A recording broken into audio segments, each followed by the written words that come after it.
Bruce makes a direct link between culture and resilience. He refers to the idea that culture eats strategy and extends it. In his words, culture eats resilience. The point he makes is practical.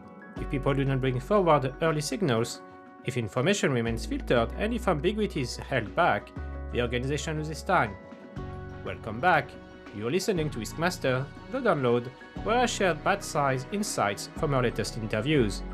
This highlight comes from a conversation with Bruce McIndoe, where we explore how risk culture, governance, and decision-making interact under pressure. He explains why governance structure often appear robust, with clearly defined roles, escalation paths, and decision authorities. This structure provides confidence in normal conditions. Under stress, the challenge shifts. The issue becomes speed, integration across functions, and the ability to act in conditions of ambiguity. He also describes how oversight can become counterproductive when it prioritizes certainty, presentation quality, and control over early escalation and learning. In the strategy world, Peter Drucker had the saying, culture eats strategy for breakfast, right? And I say in the resilience business, culture eats resilience for breakfast, lunch, and dinner, right? Culture is like critical to that this open and free environment to be able to bring these weak signals forward is what really can make a huge difference. Absolutely. And if we build on that, why there's a connection to governance as a result and how an organization makes decision, whether it's in normal time, which usually is, I would say, non-problematic, versus in stress time, where it's usually where things start getting wrong. So many organizations build governance structures designed to manage disruption, right? And we have playbooks, crisis management, recovery plan, Yeah. etc.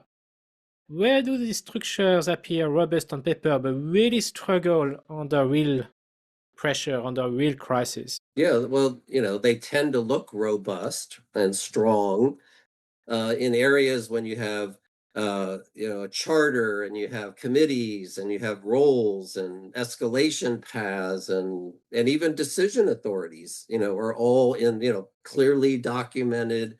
And that's what gives leadership kind of that false confidence. It's like, well, we got this, right? We went through all this. We even ran an exercise, right?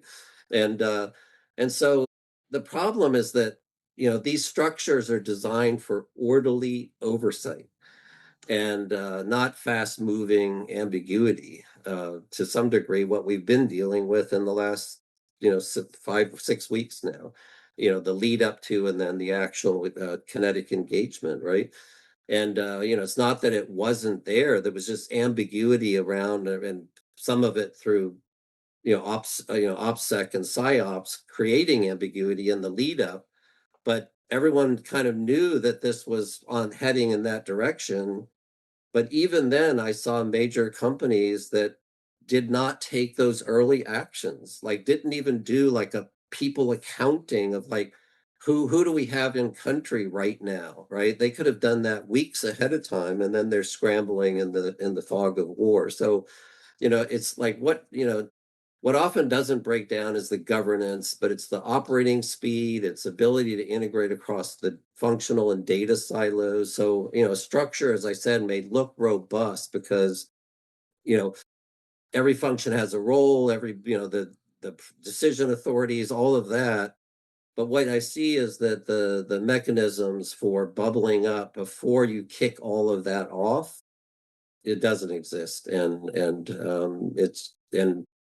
It's culture, it's fragmentation of functions, it's fragmentation of data, just all sits out there with gaps and seams where all of this stuff happens and forms, right? So, And to that effect, when you think about oversight, are there forms of oversight that unintentionally uh, really are slowing down adaptation or suppress early warning signals in the ability to respond? sure, and that's what I'm saying is that oversight becomes counterproductive when it prioritizes control, certainty, presentation quality over learning and adaptation and timely escalation and cultural space, right? And trust.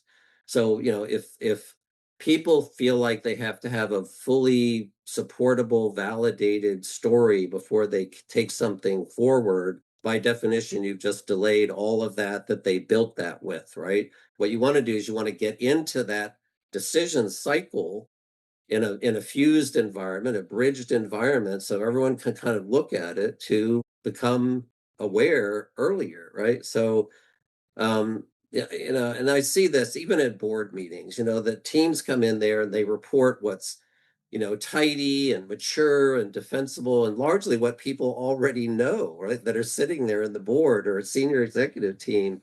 They don't want to walk in there with messy ambiguity, possibilities, contested, they don't want to bring that into the room. And that's what I feel like is the biggest change that we need to see in risk and resilience, driven by culture and accepting that's what the world is.